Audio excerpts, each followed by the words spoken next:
Olá, pessoal, tudo bem? Nós estamos aqui na nossa disciplina Fundamentos Socioculturais da Educação, unidade de aprendizagem 3, as relações entre a escola e a sociedade. E nós vamos falar um pouquinho do Pierre Bourdieu. Para relembrar, em aulas anteriores, nós vimos que a sociologia, ela surgiu para tentar explicar cientificamente a sociedade no século XIX, a sociedade capitalista, industrial, urbana que se formava naquele período e que começava a apresentar alguns problemas. Por que nós fomos buscar os fundamentos da sociologia? Porque a gente discutiu de que forma, né, até que ponto a sociedade pode ou não questionar a educação, e nós vimos que sim, a sociedade pode questionar, problematizar a educação, e que os educadores são os conhecedores das ciências da educação. Faz parte do pensamento científico da educação o conhecimento da sociologia, a sociologia da educação. Por isso que nós estamos discutindo a sociologia da educação e a gente vai caminhar aí para esse próximo pensador. Da sociologia, os fundadores são o Durkheim, Max Weber e Karl Marx. Cada um da sua forma discutiu a sociedade, cada um da sua forma apresentou o papel da educação. E atualmente, no século XX, existem alguns sociólogos da educação, um deles é o Pierre Bourdieu. É o tema da nossa conversa agora. Pierre Bourdieu viveu na França no século XX. Ele veio de uma origem familiar bastante pobre, camponesa, de trabalhadores camponeses do interior da França, e ele representa um fenômeno, porque através da educação ele conseguiu ascender socialmente. E essa é a grande questão que faz com que ele analise, né, uma das grandes questões que ele analisa na obra sociológica dele, que é até que ponto o indivíduo pode ou não ascender, subir, né, na sociedade em que ele vive em função da educação. O Bourdieu vai dizer que a escola, né, e aí ele segue bastante o pensamento do Marx, a influência marxista é bastante grande, a escola ela é, para ele, Bourdieu, reprodutivista da desigualdade. A escola é um lugar onde a desigualdade se reproduz, portanto, a probabilidade dos indivíduos ascenderem socialmente por conta dos trabalhos realizados na escola, na educação, são pequenas, porque a escola em si, a educação formal em si, ela foi desenvolvida dentro da sociedade capitalista para manter a desigualdade, não para superar a desigualdade. Dentre os vários conceitos que ele desenvolveu, um conceito muito importante para a gente pensar o quanto essa escola é reprodutivista é o conceito de capital cultural. Falei para vocês, né? Ele foi sociólogo, antropólogo, é visto por alguns como como filósofo, desenvolveu um pensamento bastante importante, ele se transformou numa referência, especialmente a partir do final da década de 90. Além do conceito de capital cultural, ele vai desenvolver o conceito de hábitos. Então, vamos pensar aqui esses dois conceitos, né, o conceito de hábitos e o conceito de campo, e como é que eles se desdobram no conceito de capital cultural, que é o que nos interessa aqui para pensar a educação. O Pierre Bourdieu vai dizer que a sociedade ela teve estruturas que, num determinado momento da história dessas sociedades, elas foram estruturadas, elas foram criadas. E, ao serem criadas, elas se transformaram quase que em normas, em regras, em leis. E deixaram de ser estruturas e passaram a ser estruturantes. Então, num determinado momento, a sociedade se organizou daquela forma, criou as suas regras. A partir daí, com o passar do tempo e das gerações, essas regras, elas estruturaram a forma como as pessoas pensam, sentem e se enxergam na sociedade.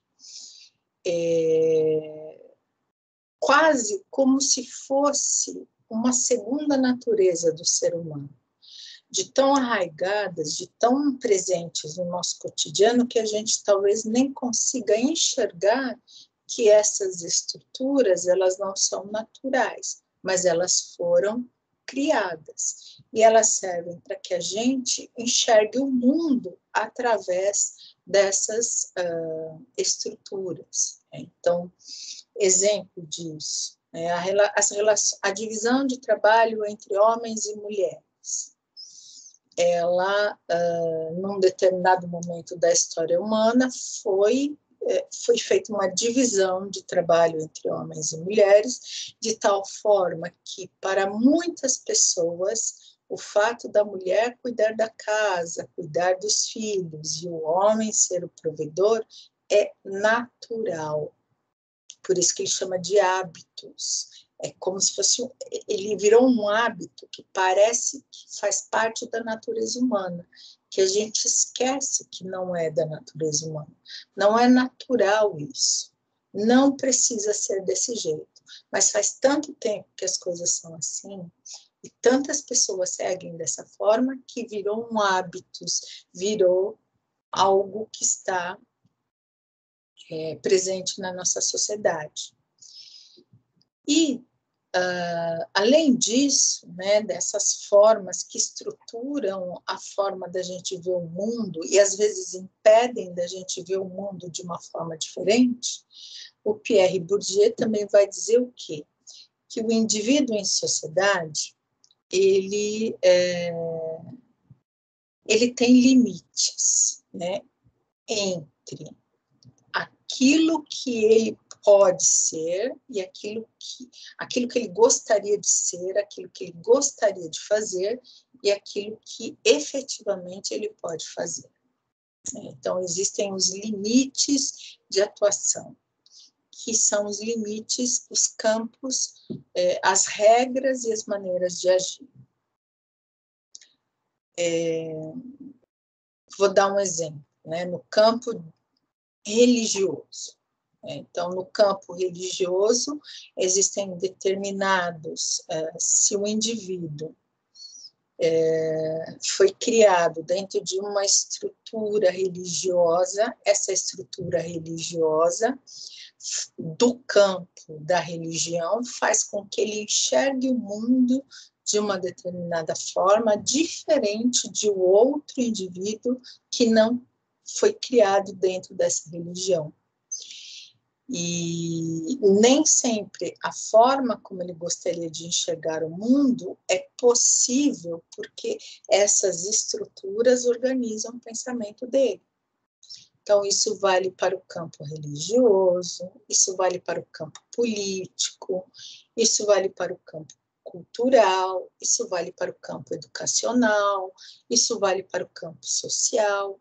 Em cada segmento da sociedade, nós estamos dentro de campos que nos controlam, que fazem com que a gente tenha uma visão limitada da coisa. E acabam limitando a nossa forma de agir.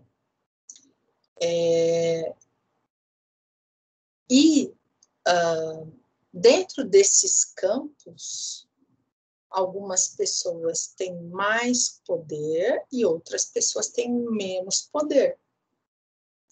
E dependendo da forma como você atua nesse campo, quando você tem mais poder ou menos poder, você tem mais ou menos capital.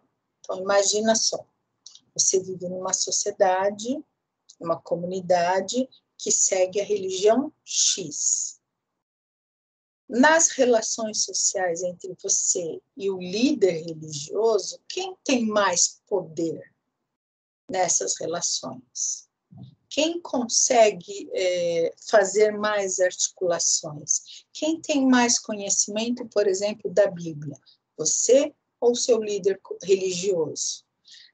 Nesse ponto de vista, ele tem um capital maior do que o seu. Isso explica, do ponto de vista do Pierre Bourdieu, porque existem pessoas que têm mais ou menos poder. Porque dentro do campo no qual ele vive, ele ocupa um determinado espaço nas relações de poder.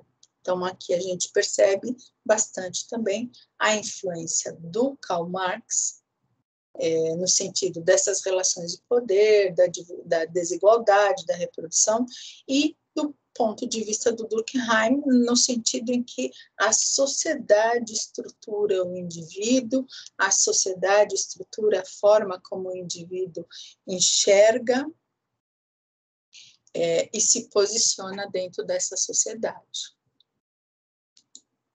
Essa ideia de capital, ou seja, quanto mais você tem de conhecimento dentro de um determinado campo, religioso, político, social, econômico, maior é o seu capital.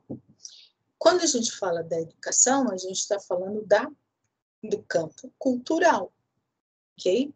Quando a gente fala do campo cultural, a gente envolve conhecimentos, vivências que são decorrentes de viagens, de leituras, do convívio familiar, dos contatos, né, que nós temos ao longo da vida. Então, a gente acaba tendo, no campo da educação, um determinado capital cultural. Este capital cultural permite que o indivíduo tenha mais ou menos vantagem dentro da sociedade capitalista. Exemplo, se você é filho da classe operária, uma classe pobre, você vai estudar numa escola pública, talvez você não tenha acesso a professores que são pós-graduados, doutores e tudo mais. Provavelmente você terá aula com professores que dão 400 horas de aula por semana, não tem tempo de estudar. Provavelmente esse indivíduo não tem tempo, por exemplo, de praticar ginástica rítmica, fazer curso de inglês, de francês ou de natação. Esses conhecimentos todos, ou a sua família não tem dinheiro suficiente para fazer uma viagem anual, conhecer uma cidade do Brasil ou uma cidade de fora do Brasil. Todos esses conhecimentos que são adquiridos, eles representam um capital cultural. Então, a escola, ela valoriza um determinado capital cultural das classes superiores, do ponto de vista do Bourdieu, e aqueles que não têm acesso a esse conhecimento, a esse capital cultural, acabam ficando excluídos, porque a escola não vai parar para explicar para aquele menino que não sabe determinadas coisas, porque no seio familiar dele ele não aprendeu, ele não desenvolveu, por exemplo, o hábito de leitura, ou porque no seio familiar dele ele não desenvolveu o hábito de frequentar cinema ou teatro. A escola vai exigir dele, mas ela não vai oferecer a ele algo que possa suprir essa ausência. E aí o que vai acontecer dentro daquela sala de aula? Existem os meninos que têm o hábito de leitura, porque a família tem o hábito de leitura, que fazem aula de inglês, que fazem outras aulas, e o menino que não tem. O professor, ele vai focar em quem? Naquele que tem este capital cultural partindo sempre, trabalhando com base neste conhecimento anterior, e aquele indivíduo que não tem esse capital, ele vai ficar cada vez mais excluído, como diriam, cada vez mais atrasado. E aí, eu sugiro que vocês assistam esse vídeo, deixa eu ver se eu consigo abrir esse link para a gente assistir dentro dessa aula.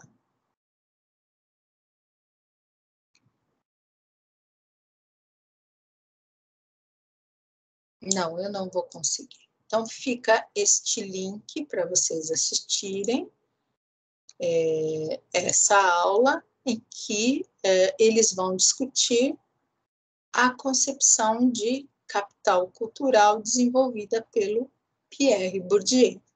E com essa aula nós encerramos a discussão sobre o conhecimento científico que o professor precisa ter para poder dialogar com a sociedade e apresentar soluções ou projetos que contemplem os questionamentos da sociedade ao mesmo tempo que estejam de acordo com o conhecimento científico na área da educação.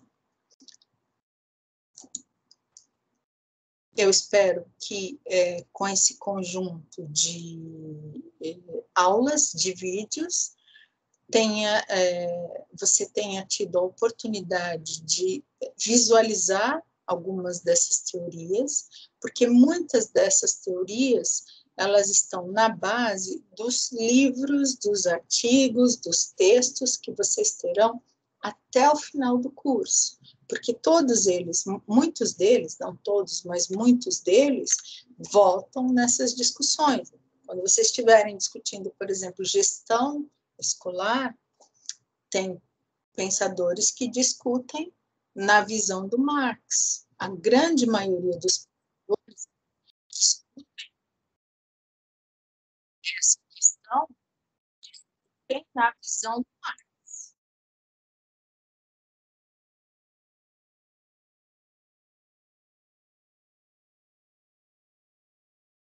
Ok, gente? Uma ótima aula para vocês e até a próxima.